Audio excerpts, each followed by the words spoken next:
نحن عبيد أعوذ من الشيطان الرجيم بسم الله الرحمن الرحيم دستور مدد يا سيدي مدد سلطان الأولياء دستور مدد يا رجال الله يا سلطان الأولياء سيدنا الشيخ محمد نازم الحطاني دستور مدد الحق محمد الشامكباني أطيعوا الله أطيعوا الرسول وأولي الأمر منكم.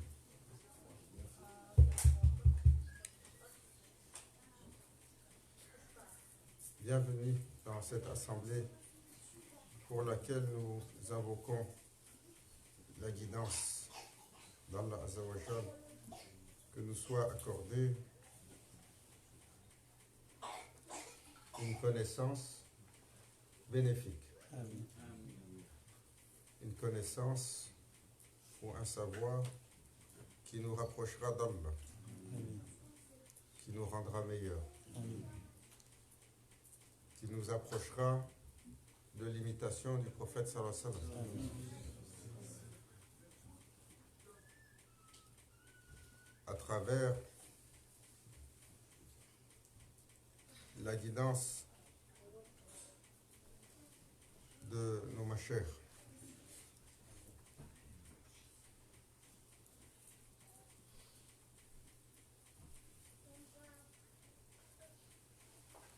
La tariqa est un chemin subtil et complexe. C'est un chemin éprouvant qui traite des sujets du travail intérieur. Et pour que le serviteur s'approche de son Seigneur et goûte à la réalité. Hakika.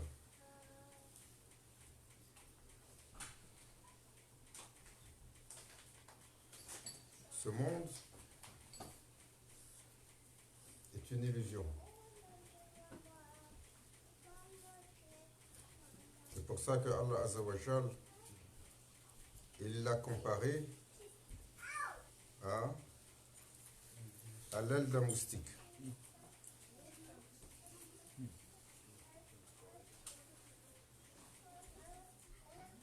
Pour que l'humain comprenne, pour que l'humain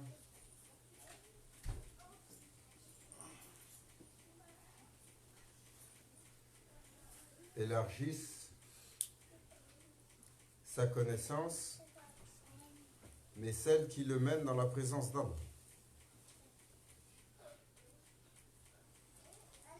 Et Allah Azza wa Jal a caché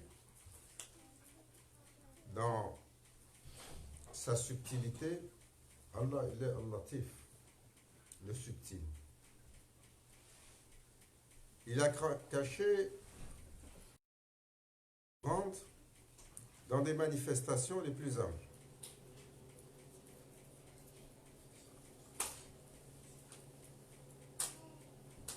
Il a caché le pouvoir le plus puissant de la matérialité. Où se trouve le pouvoir le plus puissant sur terre?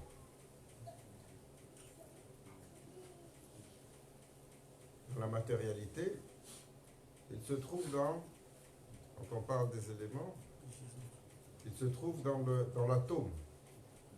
Il est imperceptible à l'humain. N'eût été une science dans laquelle on a réussi à rentrer, l'humain n'aurait pas pu comprendre comment au sein de particules qui sont si petites, Allah a dissimulé autant de puissance et autant d'énergie. Celle du soleil ou celle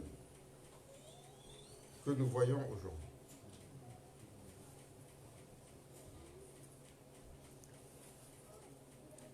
Et Allah Azza wa Jal, il est Allah. Il est l'unique. seul, l'absolu, le suprême, l'absolu majestueux.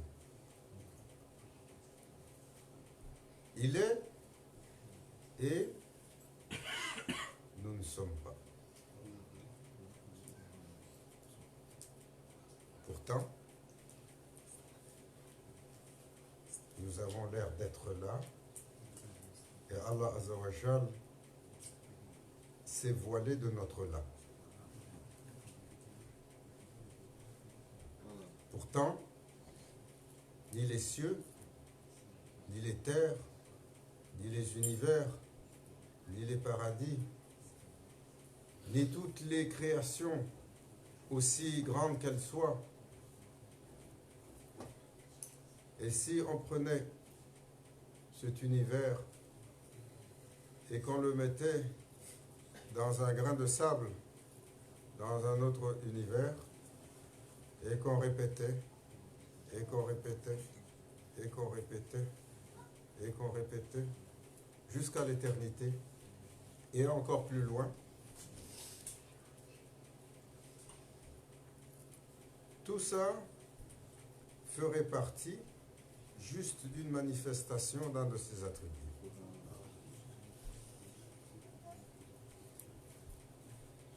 Et pourtant, il ne nous semble pas apparent. Et beaucoup de gens, sur le chemin de croyance, sur le chemin de l'islam, beaucoup de gens demandent comment avoir la manifestation de la présence divine. Vous entendez régulièrement les gens dire: nous avons fait nos obligations, nous avons fait notre prière, nous avons fait notre jeûne, nous avons essayé de suivre les obligations et de nous restreindre des interdits. Mais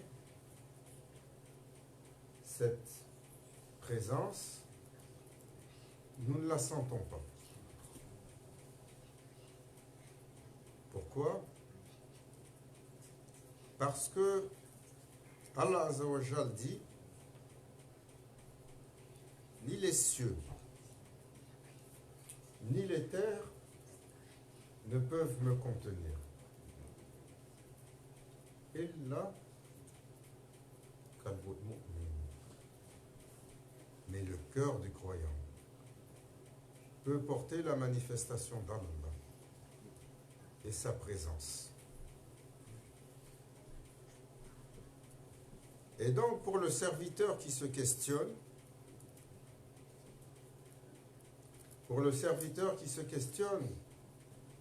pourquoi cette présence n'est pas manifestée, pourquoi je ne la sens pas, pourquoi je ne l'aperçois pas, pourquoi je n'ai pas cette sérénité, pourquoi je n'ai pas cette paix intérieure,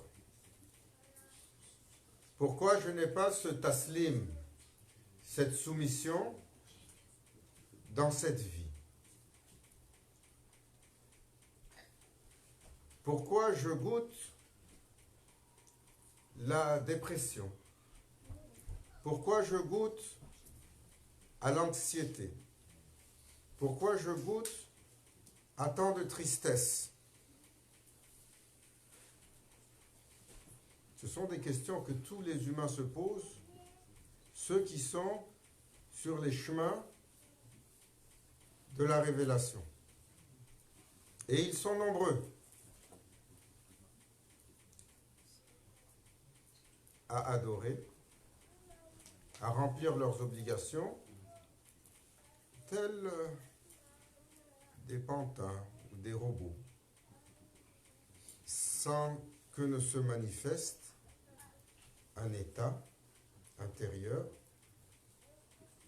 ou un dévoilement intérieur. Alors, lorsqu'on est dans cet état et qu'on cherche véritablement son Seigneur, Parce que beaucoup de gens ne le cherchent pas véritablement. Le prophète sallallahu alayhi wa sallam a dit, ils viendront à leur Seigneur avec leurs adorations et Allah Azza wa Jal le jettera à leur visage.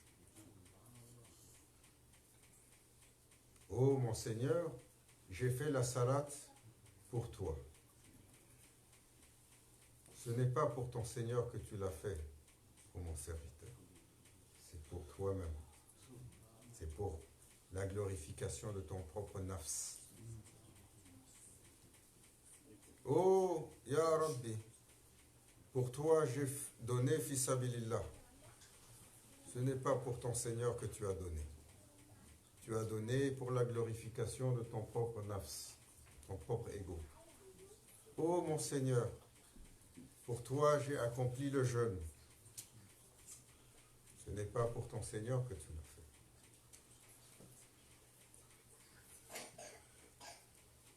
fait. Et combien alors sont dans cet état désertique, une aridité intérieure qui nous empêche d'avoir une brise céleste qui nous enveloppe. Cette brise, c'est un état. C'est un état de bien-être, c'est un état de khayr, c'est un état de plénitude. C'est un état qui est si fort, qui est si intense, que Sayyidina Omar, il l'a décrit en disant, si les rois de ce monde savaient ce que nous avons dans le cœur, par Allah, ils lèveraient leurs armées pour venir nous combattre et nous l'enlever du cœur. Ô croyants, ô musulmans d'aujourd'hui, pensez-vous avoir un tel trésor dans votre poitrine? Ou alors, nous sommes dans un désert d'aridité. L'aridité dont a parlé le prophète sallallahu alayhi wa sallam. Quand viendra le temps du Akhir al-Zaman, les derniers jours, les humains seront plongés dans une confusion obscure, comme un morceau de nuit noire. Ils seront perdus. Ils seront perdus car Shaitan, à travers leurs efforts, à travers ses malices, Saïd Billah, va travailler pour s'assurer qu'il n'ait plus accès à cela. Alors, nous nous posons cette question. Qu'est-ce que nous sentons de la manifestation de la présence d'Allah? Au-delà d'une arrogance de l'ego. Hein? Vous voyez souvent certains musulmans, ils pensent que, Masha'Allah, oh, nous sommes les élus, nous sommes les choisis. Ils marchent littéralement les jambes écartées, ils excluent tout le monde et considèrent que tout le monde sont des kafirs, sont des koufars. Et ils disent Alhamdulillah, nahnu muslim, nous sommes des musulmans, avec la certitude qu'ils sont bien meilleurs que tout le monde, même que tous leurs frères qui ne pensent pas comme eux. Alors, lorsque ce vide est là, nous ne pouvons pas nous mentir à nous-mêmes.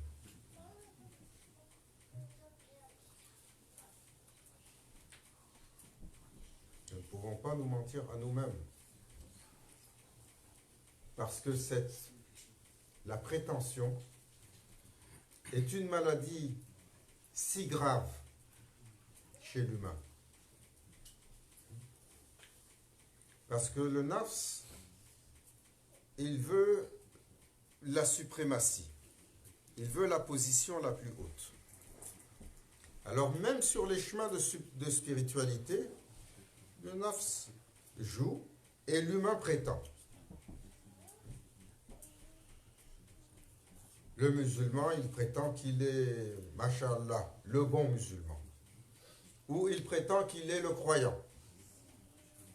Ou il prétend même qu'il est un muhsin, un des excellents. Vous rentrez dans les tariqas, dans les ordres soufis, les disciples prétendent également. Ceux à qui on donne une chaise, ils prétendent. Et ils sont nombreux. Ils sont nombreux où? Ils sont nombreux dans tous les tariqas. Et même dans tariqa al-Aliyah.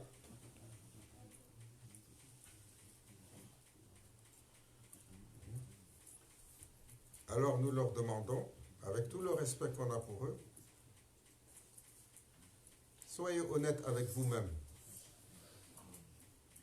Au lieu de prétendre être des accomplis et vous raconter des sornettes aux gens, dites-nous quel waswas il y a dans votre cœur que les gens ne voient pas.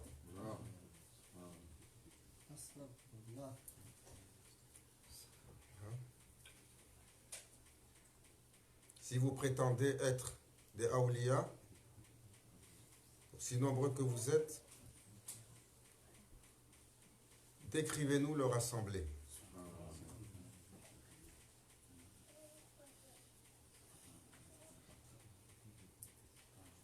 Parce qu'il y a une assemblée de awliya. Ça ne sert à rien de prétendre. Ça ne sert à rien de prétendre. Parce qu'il y a un jour où tous les rideaux vont tomber. Il y a un jour où tous les masques vont tomber. Et ce jour est le jour de la comptabilité pour les stations dans l'éternité. Et celui qui a prétendu qu'Allah le protège, qu'Allah nous protège. Amen. Car nous sommes tous prétentieux.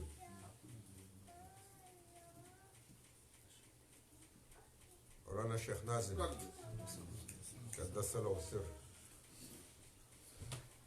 il a dit, mes disciples vont se diviser en trois sous le temps du Mahdi.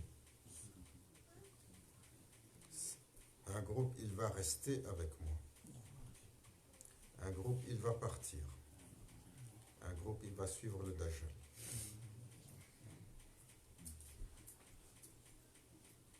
C'est pas assez de mise en garde pour rabaisser nos prétentions.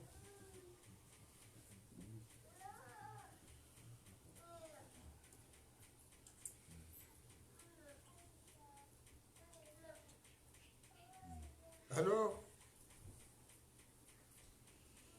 la problématique, pour l'absence de cette manifestation, le cœur. Car si nous n'avons pas la manifestation de la présence d'Allah, qui habille et illumine notre être et notre cœur, qui nous empêche de toucher l'illicite sans que personne ne nous contraigne, qui nous empêche de regarder l'illicite sans que personne ne nous contraigne, qui nous empêche de parler en transgressant, que ce soit dans l'anima, que ce soit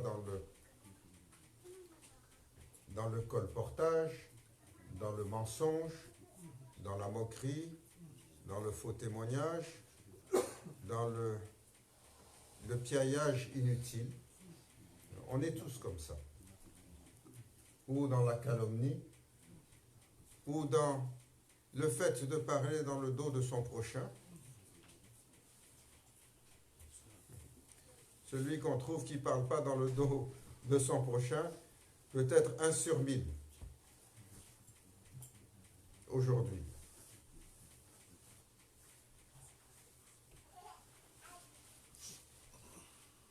Si nous n'avons pas cet état de cœur, de cette manifestation, de cette présence qui illumine l'être, la présence d'Allah dans le cœur du serviteur, Allah Azza wa Jal le décrit comme un croyant. Il se lève, il célèbre la vie. Il attend la mort avec une joie. Il loue son Seigneur comme s'il le voit. Il se comporte comme s'il voit son Seigneur. Il se retient comme s'il a la manifestation de son Seigneur. Et ainsi de suite. Rien dans ce monde ne le trompe. Rien dans ce monde ne l'attire de façon illusoire. Rien dans ce monde, aussi beau que ce soit, aussi mirobolant que ce soit, ne l'intéresse. Il cherche en toute chose la satisfaction de son Seigneur. Il cherche en toute chose la manifestation de son Seigneur. Chaque instant est une conversation avec Allah. Chaque rencontre est une rencontre avec une manifestation d'Allah. Quand il rencontre l'humain, il sait que c'est un serviteur qu'il vient de rencontrer, bon ou mauvais. Mais c'est un serviteur. Et ce serviteur, en lui, est manifesté un souffle que Allah Azza wa Jal a mis. Et il l'honore comme l'a honoré le prophète sallallahu alayhi wa sallam. Et le prophète sallallahu alayhi wa sallam, qu'est-ce qu'il a dit? Grand Cheikh, il disait, c'est Cheikh Abdullah Faiz al-Dagestani. Ce chemin vers la présence d'Allah commence lorsque vous êtes capable de respecter tous sans exception. D'aimer tous sans exception. De servir tous sans exception. Et de porter tous sans exception.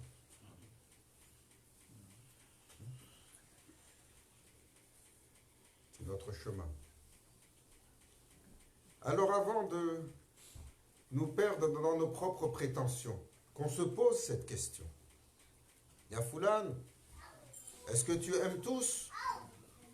Nous qui créons des ségrégations et des divisions, même dans la tariqa aujourd'hui, il y en a qui s'attribuent quoi? Juste le succès est pour eux. Masha'Allah. Vous êtes devenu le juge aujourd'hui. Il y en a qui s'attribuent quoi? La vérité. Voilà, juste la vérité. Allahu Akbar. Vous n'avez pas entendu ce que Sayyidina Jalaluddin Rumi il a dit? La vérité est un miroir qui est tombé de la main d'Allah. Les humains en ont pris un morceau et chacun il prétend qu'il l'a. Hein? Parce qu'il s'est brisé quand il est tombé sur la terre. Et on a ramassé des fragments et on dit, nous on l'a.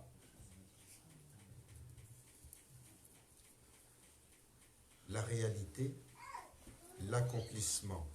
Et regardez les leçons du prophète sallallahu alayhi wa sallam. Comment elles sont grandes, elles sont subtiles et elles sont nécessaires pour nous. Hein? Il passe un homme, le prophète sallallahu alayhi wa sallam demande à ses compagnons, dites-moi ce que vous pensez de celui-là. Alors, les compagnons, c'est pas n'importe qui. les compagnons étaient déjà des gens de l'accomplissement le jour où ils ont regardé le visage du prophète sallallahu alayhi wa sallam.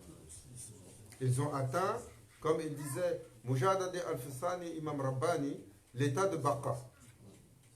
C'est-à-dire, ils ont été élevés dans une annihilation dans la présence de leur Seigneur et ils ont été remanifestés dans l'existence. Sahaba al-Kiram, radiallahu anhum wa arda. Et il disait, le prophète sallallahu alayhi wa sallam, alors dites-moi ce que vous en pensez. What they say? Oh, the best among us. Il est un des meilleurs parmi nous. Il est comme ci, il est comme ça, il a ceci, il a cela. C'est un privilège d'être avec lui. S'il nous demande la main de notre fille, après il passe un autre. Il dit celui-là.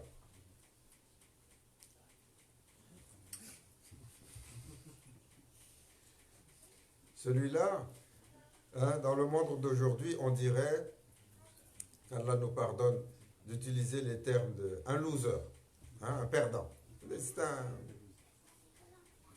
Il est daïf, il est faible, il est miskin, il est pauvre. S'il nous demande pour la main de notre fille, on serait offensé. Et qu'est-ce que le prophète sallallahu alayhi wa sallam, il dit à ses compagnons? Par Allah, celui-là que vous pensez être si faible et sans valeur, si tu remplis la dunya de l'autre, il a plus de valeur. He has more value than the whole dunya filled with the other one.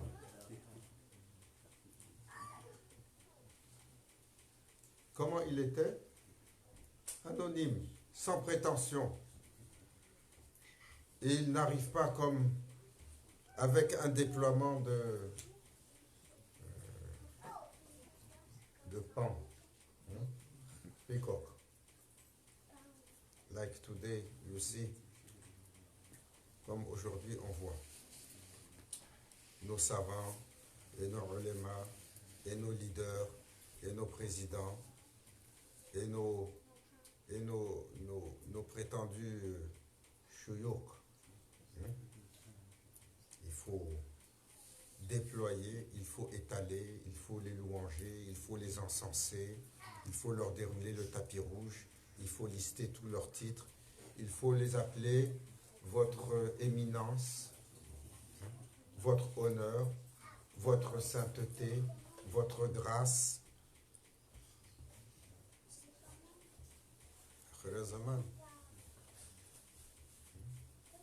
Sans offense, c'est un enseignement pour nous tous, parce que ces problèmes-là, ils nous habitent tous et habitent notre cœur à tous. Alors nous avons un problème fondamental, cette ouverture de notre cœur dans lequel il n'y a pas de manifestation de présence. Et la manifestation de la présence, Ya Fulan, tu as adoré 10 ans, 20 ans, 30 ans, 40 ans, tu fais ta prière, tu fais ton jeûne, toujours la saveur elle est aussi sèche. À un moment donné, comme on dit chez nous, il faut allumer. Il y a un problème. Peut-être le cœur il n'est pas propre, il n'est pas illuminé. Car Allah Azza wa Jal ne se manifeste pas dans le cœur qui est impropre.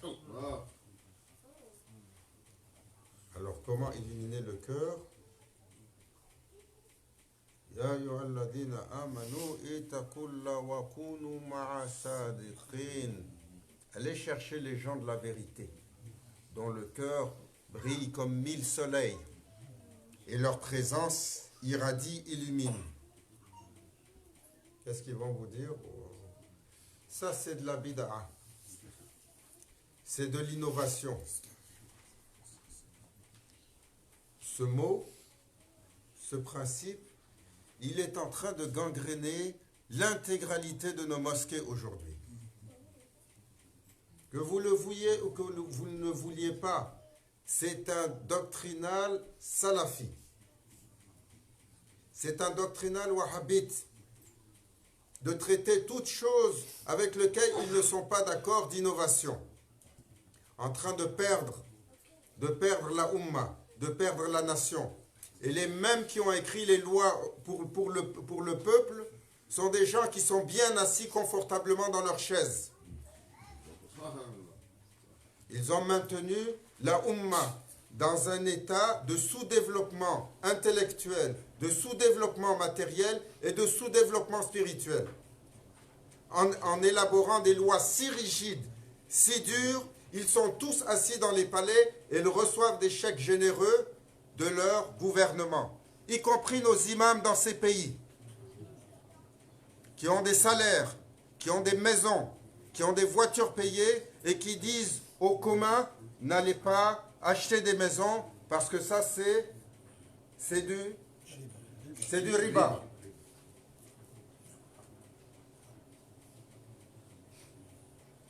Et quand un savant vient pour dire, faites attention, vous parlez de ce que vous ne savez pas, qu'est-ce qu'ils font?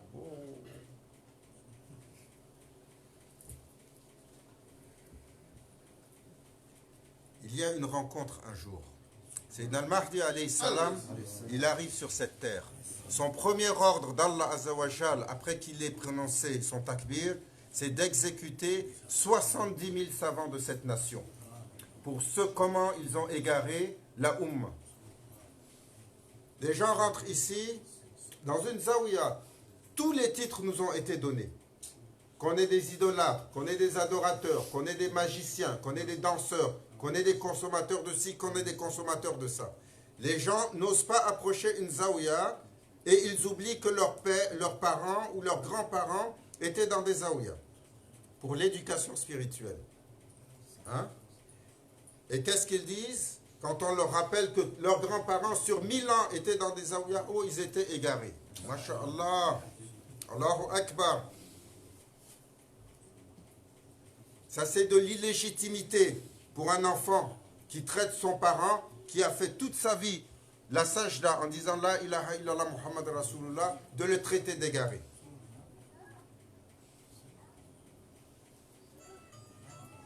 La bid'a, cette innovation, vous prenez celle qui vous intéresse, et quand les gens veulent aller pour chercher de la spiritualité, pour illuminer leur cœur, vous leur dites c'est de l'innovation.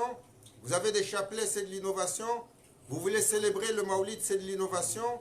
Vous voulez lire la louange sur le prophète sallallahu alayhi wa sallam ou le Dalal Khairat, c'est de l'innovation. Allahu Akbar. Ah, parce que le prophète sallallahu alayhi wa sallam a dit toutes les innovations mènent à l'enfer. Mais le prophète sallallahu alayhi wa sallam aussi, il a dit celui qui introduit une bonne innovation, il en aura le mérite, ainsi que le mérite de tous ceux et celles qui vont le suivre par la suite. Et vous avez oublié cela? Ou bien c'est juste vos innovations qui sont bonnes? Aujourd'hui, à quoi vous a servi cette crainte et cette peur d'Allah qui vous empêche de bouger à droite? C'est du haram. D'aller sur la gauche, c'est du kufr. D'avancer en avant, c'est du shirk. De vouloir reculer, c'est de la bid'a. S'il n'y a pas la manifestation de la présence d'Allah dans le cœur, et qu'il n'y a pas cette sérénité, et qu'il n'y a pas cet amour qui émane de votre être, et qui respecte toute créature, comme le prophète sallallahu alayhi wa sallam a respecté toute créature. Toute créature, il a respecté, il a aimé. Et parmi les humains, les pires des humains, le pire des tyrans de tous les temps, on l'a attribué pour le prophète sallallahu alayhi wa sallam, pour l'éprouver. Il était un membre de sa famille. Abu Jahal. Jusqu'à son dernier souffle, il a essayé de le tenir, de le sauver. Quand il est rentré à Makka, en victorieux, pour aller prendre les clés de la Kaaba, et que les Quraysh, les tribus de la Mecque, étaient en train de trembler, se demandant qu'est-ce qu'il va leur faire. Eux qui avaient déshonoré sa famille, qui l'avaient tellement humilié, qui l'avaient tellement opprimé, ils ont massacré tellement de ses compagnons. Il est rentré, il les a tous absous, il les a pardonnés, il les a louangés, il les a élevés, il a pris soin d'eux, il a pris leurs enfants sous ses ailes, il a établi un état de justice et de droit. Qui aujourd'hui est capable de faire cela? Vous, nos imams d'aujourd'hui, qui ne pouvaient même pas saluer votre voisin? Le prophète sallallahu alayhi wa sallam s'est occupé de ses voisins. Il a servi ses voisins. Il a honoré ses voisins. Ils n'étaient pas musulmans. Il leur a donné tellement d'attention que les compagnons ont dit, on pensait qu'ils allaient être sur l'héritage. Et qu'est-ce qu'il a dit le prophète sallallahu alayhi wa sallam? Si l'un d'entre vous transgresse un non-musulman, par Allah, le jour du jugement dernier, je me tiendrai à ses côtés contre vous. Islam. Aux croyants, aux croyantes. Mais de quel islam vous parlez? L'islam est un souffle d'amour, c'est un souffle de lumière. Nous avons besoin d'espoir. Nous avons besoin d'être attirés par l'amour d'Allah dans un temps aussi difficile. Qu'Allah Azza wa Jal nous pardonne, nous guide, nous protège, nous donne la bonne compréhension, nous illumine de ses grâces, nous protège de notre prétention, nous rende le cœur éligible à cette rencontre, la manifestation d'Allah Azza wa Jal, pour que nous soyons dans ce monde tels des croyants. Même si nous savons que nous ne sommes pas éligibles, Ya Rabbi, par l'honneur de ton bien-aimé. Habibik al-Mustafa, Afdalou salatu wassalam. Accorde-nous cet état de cœur. Accorde-nous cet état de cœur. Purifie notre cœur du shirk et du nifaq. Pour que soit manifestée la présence d'Allah dans notre cœur. Et que notre cœur soit un encre d'amour. Rends-nous éligibles, Ya Rabbi, à la victoire, à l'honneur et à la grandeur le jour du jugement dernier. Ila hayratina bil Fatih.